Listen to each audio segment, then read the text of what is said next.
بسم اللہ الرحمن الرحیم۔ السلام علیکم ورحمۃ اللہ وبرکاتہ۔ آج کی ویڈیو کے اندر نماز تہجد کے بارے میں ہم بات کریں گے۔ نماز تہجد کے فضائل و برکات کے حوالے کے ساتھ بھی ہم بات کریں گے۔ نماز تہجد اس کی کم از کم 2 رکعتیں ہیں اور مسنون رکعات 8 ہیں اور مشائخ کے ہاں 12 رکعات کا معمول بھی ہے۔ نمبر 2، یہ نماز بعد از نماز عشاء سو کر جس وقت بھی اٹھ جائیں تب پڑھ سکتے ہیں، یعنی اس نماز کو پڑھنے کے لیے نماز عشاء کے بعد سونا شرط ہے۔ بہتر 2 وقت ہیں، نصف شب یعنی رات کا آدھا حصہ، نمبر 2 آخری شب یعنی رات کا آخری پہر۔ نمبر 3، تہجد کے لیے اٹھنے کا یقین ہو تو وتر چھوڑ سکتے ہیں۔ اس صورت میں وتر کو نماز تہجد کے ساتھ آخر میں پڑھیں، یوں کل 11 رکعات بن جائیں گی، ورنہ وتر بھی نماز عشاء کے ساتھ پڑھ لینا بہتر ہے۔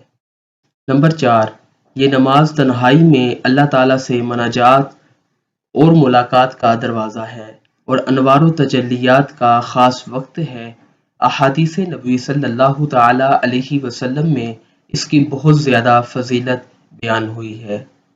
صحیح بخاری اور صحیح مسلم میں حضرت عبداللہ بن عمر رضی اللہ تعالیٰ عنہ سے روایت ہے کہ حضور نبی کریم صلی اللہ تعالیٰ علیہ وسلم نے ارشاد فرمایا، اللہ تعالیٰ کو تمام نفل نمازوں میں سے سب سے زیادہ محبوب صلاۃ داؤد ہے۔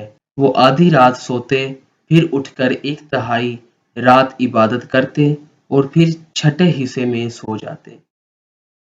صحیح مسلم، سنن ترمذی، صحیح ابن حبان، مسند احمد، سنن دارمی، سنن بہیقی، مسند ابو یعلا اور شعب الایمان میں حضرت ابو ہریرہ رضی اللہ تعالی عنہ سے روایت ہے کہ حضور نبی اکرم صلی اللہ تعالی علیہ وسلم نے ارشاد فرمایا فرض نمازوں کے بعد سب سے افضل نماز نماز تہجد ہے۔